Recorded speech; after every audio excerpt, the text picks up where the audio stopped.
স্কুলের পরিচালন সমিতির সভাপতির পদে বসেছেন একজন সিভিক ভলেন্টিয়ার, আর সেই সিভিক ভলেন্টিয়ারই নাকি স্কুলের প্রধান শিক্ষককে অকথ্য ভাষায় গালিগালাজ করেছেন।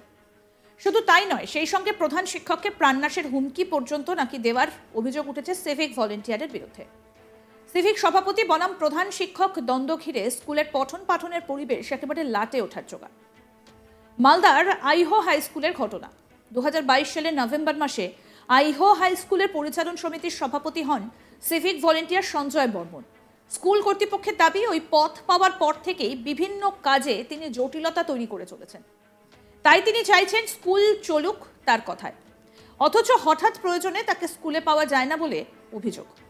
এই প্রসঙ্গে সিভিক ভলেন্টিয়ার সঞ্জয় বর্মন বলেন, প্রধান শিক্ষক অভিজিৎ মিশ্র নিজেই সব বিষয়ে জটিলতা সৃষ্টি করেন। তিনি একক সিদ্ধান্তে কাজ করতে চান, স্কুলের কারো সঙ্গে সহযোগিতা করেন না। আমি তার চালাকি ধরে ফেলেছি, সব ক্ষেত্রেই তার কাজে বাধা দিচ্ছি বলেই তিনি আমার নামে মিথ্যে অভিযোগ তুলেছেন। কি বলছেন সিভিক ভলেন্টিয়ার সঞ্জয় বর্মন, শোনাই আপনাদের।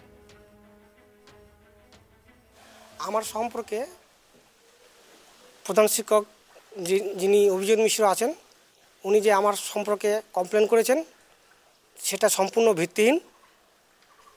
এগুলো কোনো দিন হতেই পারে না, এবং আমি ওনাকে কোনো অশ্লীল ভাষা প্রয়োগ করিনি, আর ওনাকে কোনো হুমকিও দেইনি। আর উনি যেটা বলছেন যে স্কুলের বিদ্যালয়ের ডেভেলপমেন্টের জন্য আমি বাধা দিচ্ছি, সেটা একদম ভিত্তিহীন। আমি 2022 সাল থেকে এসেছি, 2022 সালে এখানে প্রেসিডেন্ট হয়ে এসেছি।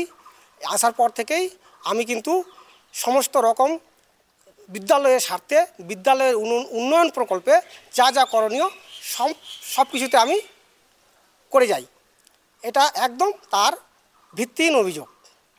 আপনি কি ওনার অভিযোগ পেয়েছেন? উনি কি অভিযোগ করেছেন সেটা আমার জানার নেই, কিন্তু উনি যে সমস্ত জিনিসগুলো করে যাচ্ছেন তার বিরুদ্ধে আমি অভিযোগ করেছি, এবং আমি অভিযোগ করেছি আমার হবিপুর পিএসে আমি অভিযোগ দিয়েছি ওনার বিরুদ্ধে, এবং আমার ব্লক ডেভেলপমেন্টে দিয়েছি, এবং আমার ডিআই অফিসে দিয়েছি। সমস্ত জায়গায় যে সমস্ত উনি রণকৌশলভাবে জটিলতা তৈরি করে জালিয়াতিভাবে করে যাচ্ছেন, তার জন্য আমি প্রত্যেক জায়গায় ওনার বিরুদ্ধে আমি কমপ্লেন করছি। আমার এদিকে প্রধান শিক্ষক অভিজিৎ মিশ্র জানান, উনি বিভিন্ন কাজে প্রথম থেকেই বাধা দিয়ে আসছেন। স্কুলের প্রতিটা বৈঠকে সমস্যা তৈরি করেন। সম্প্রতি স্কুলের একটা বৈঠকে সকলের সামনে আমাকে অকথ্য ভাষায় গালিগালাজ করেছেন, আমাকে প্রাণে মেরে ফেলার হুমকিও দিয়েছেন। তার জেরে আমি অসুস্থ হয়ে পড়ি। আমরা চাই প্রশাসন স্কুলের পরিচালন সমিতির সভাপতির পদ থেকে তাকে সরিয়ে অন্য কাউকে নিয়োগ করুন। প্রধান শিক্ষক অভিজিৎ মিশ্রের কি বক্তব্য উঠে আসছে এই ঘটনায়, এবার শোনাম। অভিযোগ করার পেছনে মূল কারণ, যেটা আমি প্রথমেই বলে রাখি, যে প্রেসিডেন্ট নির্বাচিত বা মনোনীত কেমন করে হলো, এটা আমরা সবাই জানি। গভর্নমেন্ট স্পন্সরের ক্ষেত্রে স্কুলের ভূমিকা থাকে না, সরকারি লেভেল থেকে নির্বাচিত হয়ে আসে বা মনোনীত হয়ে আসে।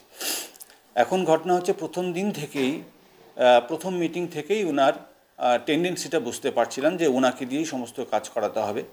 পরবর্তীতে যখন আমাদের তরফ থেকে বাধার সৃষ্টি হলো, বিশেষ করে আমার তরফ থেকে তো বটেই, যে এটা হবে কেন, বিশেষ করে তখন থেকেই কিন্তু ওনার মূর্তি অন্যরকম দেখতে পেলাম, যে স্কুলের সমস্ত কাজে, খুঁটিনাটি কাজ থেকে শুরু করে বড় সমস্ত কাজে ওনার ভূমিকা থাকতে হবে।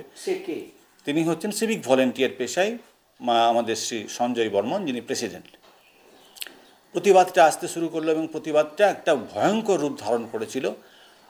এর আগেই কিন্তু আমি কমিশনার অফ স্কুল এডুকেশনকে অক্টোবর মাস নাগাদ একটা চিঠি করেছিলাম, সমস্ত কিছু জানি।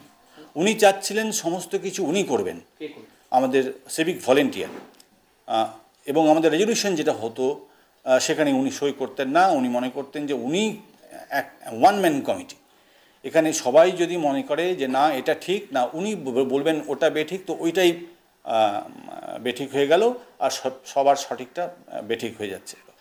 যাই হোক, তো এইভাবে প্রতিরোধ হতে হতে একটা ভয়ঙ্কর প্রতিরোধ যখন আমার তরফ থেকে বা অন্যান্য মাস্টারমশাইদের তরফ থেকে গড়ে উঠেছিল, উনি তখন বেপরোয়া হলেন। এবং গত 25 তারিখের মিটিংয়ে, যেটা হচ্ছে ফেব্রুয়ারি মাসের 25 তারিখের মিটিংয়ে, এর আগের মিটিংগুলো কিন্তু আমাদের সিসিটিভি কাভারেজের মধ্যে হতো। এই যে আমাদের ঘরের মধ্যে সিসিটিভি কাভারেজ আছে, উনি আমাদের একজনকে দিয়ে বলা করালেন যে সিসিটিভি কাভারেজ হবে না, খুলতে হবে। আমি ভাবলাম যে স্কুল আগে আমার মূল জিনিস, ঠিক আছে বাবা, যদি দরকার না থাকে সিসিটিভি খুলে দাও। তো সিসিটিভি খুলিয়ে দিয়ে সেই মিটিংয়ে অকথ্য ভাষায় আমাকে গালিগালাজ এবং প্রাণনাশের হুমকি সকলের সামনে উনি করেন, হুমকি করেন।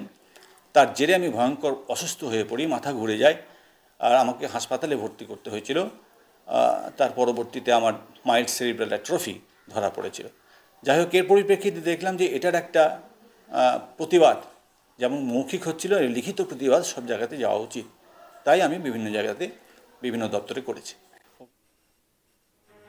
আর এই ঘটনাকে কেন্দ্র করে শুরু হয়েছে রাজনৈতিক চাপানোতর। এই ঘটনা প্রসঙ্গে উত্তর মালদা বিজেপির সভাপতি প্রতাপ সিং জানান, সিভিক ভলেন্টিয়ারকে তৃণমূল দল ওই স্কুলের পরিচালন সমিতির সভাপতি পদে নিয়োগ করেছে। এখন নেতাদের নয়, সিভিক ভলেন্টিয়ার দিয়ে তৃণমূল দল চালাচ্ছে। কি বলছেন বিজেপির জেলা সভাপতি প্রতাপ সিং, শোনাবো। প্রথমত আইহো স্কুলে একজন সিভিক ভলেন্টিয়ার্সকে ম্যানেজিং কমিটির সভাপতি হিসাবে তৃণমূল কংগ্রেস দল হিসাবে নিয়োগ করেছে ওখানে। তো তৃণমূল কংগ্রেস শুধু মালদা জেলার হবিপুর ব্লকের আইহোতে না, সর্বত্রই তারা প্রশাসনকে দিয়ে দলের নিয়ন্ত্রণ রাখতে চাইছে। কারণ তারা দল এমন একটা পর্যায়ে পৌঁছেছে তৃণমূল কংগ্রেসের, যে দলের লিডারদের নিয়ন্ত্রণে আর দল পরিচালনা করতে ওরা পারছে না। এই দৈন্য অবস্থা তৈরি হয়েছে তৃণমূল কংগ্রেসের। তারই একটা বড় উদাহরণ যে দলীয় কোনো কার্যকর্তা, লিডার বা প্রশাসনের কোনো ব্যক্তির উপর তারা ভরসা রাখতে পারছে না। তৃণমূলের দাবি, ইতিমধ্যেই অভিযোগ জেলা শিক্ষা দফতরকে জানানো হয়েছে এবং বিষয়টা তদন্ত করে দেখছে জেলা শিক্ষা দফতর। বিজেপি সব ক্ষেত্রে অভিযোগ তুলতে ব্যস্ত। আসলে তারা আজ মানুষের জনসমর্থন পাচ্ছে না বলেই অন্যের ব্যর্থতা দেখে বেড়াচ্ছে। কি বলছেন তৃণমূল নেতা আশিস কুণ্ডু, তার বক্তব্য শোনাবো। আইহো হাই স্কুলের পরিচালন সমিতির সভাপতি এবং ওখানকার প্রধান শিক্ষকের মধ্যে যে বচসার কথা আপনারা বললেন, আমরা ঘটনাটা শুনেছি। ওখানে স্কুলের হেডমাস্টারমশাইও যেমন কমপ্লেন লজ করেছেন কনসার্ন থানা, কনসার্ন বিডিও অফিস এবং ডিআই অফিসে, ঠিক সেরকম পরিচালন সমিতির সভাপতিও বিভিন্ন জায়গায় কমপ্লেন লজ করেছেন। তো যেটাই হোক, এই কমপ্লেনের রেসপেক্টে already enquiry has been started. Enquiry হওয়ার পরে অ্যাকর্ডিং টু ল যেটা হওয়া উচিত এবং যে দোষী তেই সাজাপ্রাপ্ত হবে। এবং পাশাপাশি আমাদের দলের তরফ থেকে একটা দাবি থাকবে, স্কুলের পঠন পাঠন, স্কুলের পরিকাঠামো কোনো রকম বাধা আমরা কিন্তু মানব না। এক্ষেত্রে যেভাবে হোক স্কুলের পঠনকে ঠিক রাখতে হবে। তার জন্য কনসার্ন ডিআই আছেন, তিনি দেখে অবিলম্বে ব্যাপারটা তদন্ত করে সঠিকভাবে যে পদক্ষেপ নেওয়ার দরকার অবিলম্বে পদক্ষেপ নেবেন। বিজেপি কি বলছে দ্যাট ডাজন্ট ম্যাটার। বিজেপি সবসময় বলতেই থাকে, বাংলায় বিজেপি নেই, আপনারাই খালি বিজেপিকে বাঁচিয়ে রেখেছেন। আরও আপডেট পেতে দেখতে থাকুন আজ তাক বাংলা। সাবস্ক্রাইব করুন, নোটিফিকেশন পেতে বেল বাটন অপশন প্রেস করুন, হোয়াটসঅ্যাপেও ফলো করুন আজ তাক বাংলা।